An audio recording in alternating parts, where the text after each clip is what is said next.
Hi, this is Thomas. Welcome back to the course Financial Management. Today's topic is cost of capital.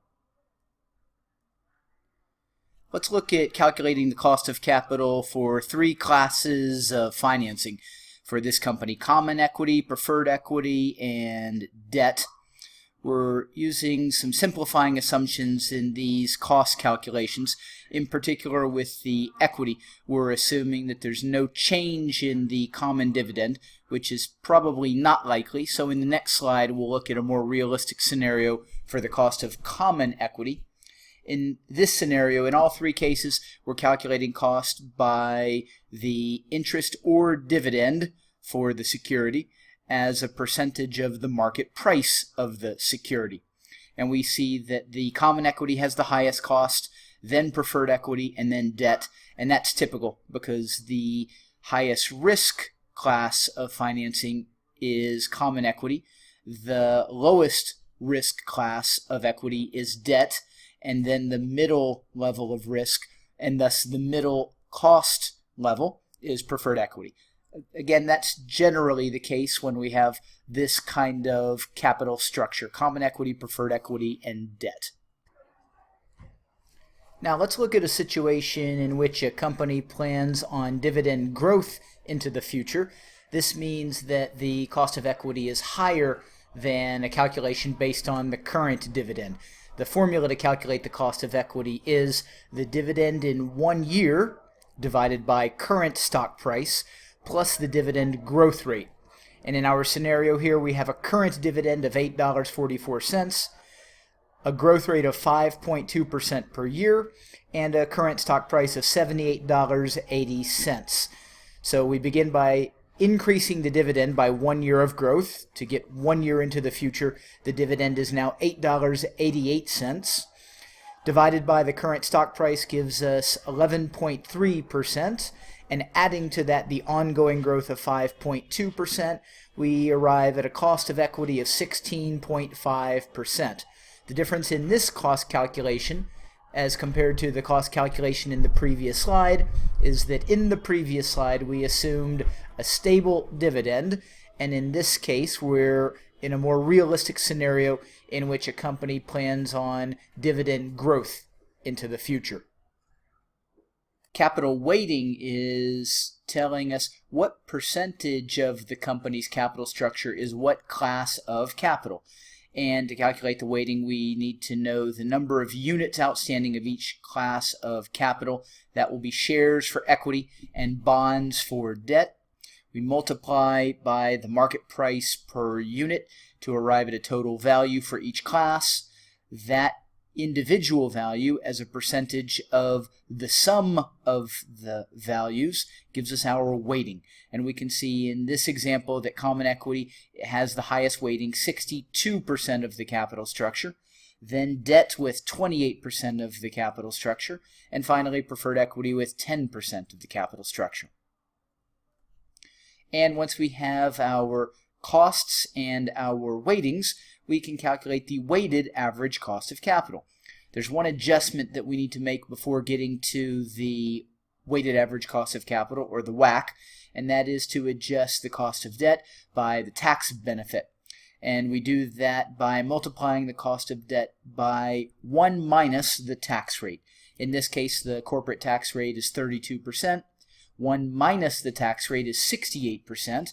And the cost of debt times 68% is 4.91%. That is the after-tax cost of debt. There's a tax benefit to debt because interest expense is tax deductible. Dividends are not tax deductible, so there's no change from the pre-cost to the after, from the pre-tax cost to the after-tax cost for equity capital. But there is a difference for debt capital. And to calculate the WACC, we multiply the after-tax cost by the weight of each of the classes of capital. That results in a factor that's meaningless on its own, but when we sum the three factors, we arrive at our weighted average cost of capital for this company, 11.29%. This is the overall cost of capital for the company based on the current capital structure. It's likely that over time a company will raise additional capital, and we would evaluate the marginal cost of capital based on new capital being raised. And in the example we're looking at here, we are calculating the marginal cost of capital, the cost of capital for the new capital that will be used to finance a project, and we can compare the return on the project to the marginal cost of capital, the capital used to finance the project, to determine whether the financing is attractive. So in this case, what we're doing is we're going to use equity and debt. There will be no preferred equity for the financing for this project. We're going to issue 80,000 shares of common equity at the market price and 850 bonds at the market price. We calculate the values of those two capital classes, summing to $1,870,400. That's the amount of funding we need for this project, and our weightings are about 50-50. A little more common equity, but just about 50-50. When we calculate our marginal cost of capital, notice there is no preferred equity. It's simply common equity and debt. So we have our after-tax costs multiplied by our weights. We sum the factors to arrive at a marginal cost of capital of 9.99%. Notice that the marginal cost of capital is slightly lower than the weighted average cost of capital that we calculated in the previous slide. In this case, we're just under a 10% marginal cost of capital. Let's assume that this project has a 10.5% return, given that the return on the project is higher than the marginal cost of capital. If we can structure the capital as is shown here on the slide, then that would be an attractive project for the company. If, on the other hand, we were to evaluate a 10.5% project, or a project returning 10.5%, if we evaluate that project based on our weighted average cost of capital, which was about 11.5%, then the investment would be unattractive. So it's important to understand that the weighted average cost of capital is based on your overall in-place capital structure. The marginal cost of capital is based on obtaining new capital, and this doesn't change the entire capital structure of the company. There will be some slight changes. We would recalculate our weighted average cost of capital, noting that common equity has increased, debt has increased, preferred equity has stayed the same, so that's going to affect our weightings slightly.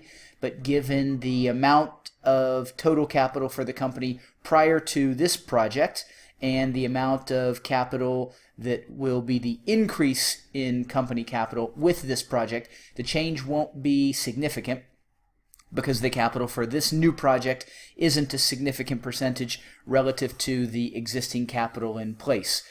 But it would change the weighted average cost of capital slightly.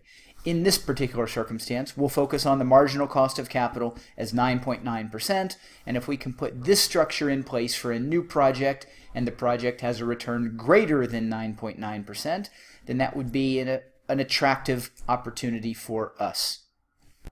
This concludes the lecture on cost of capital. When we meet together in class, we'll work through examples to make sure that you can apply these concepts in a real-world situation, and I look forward to seeing you then.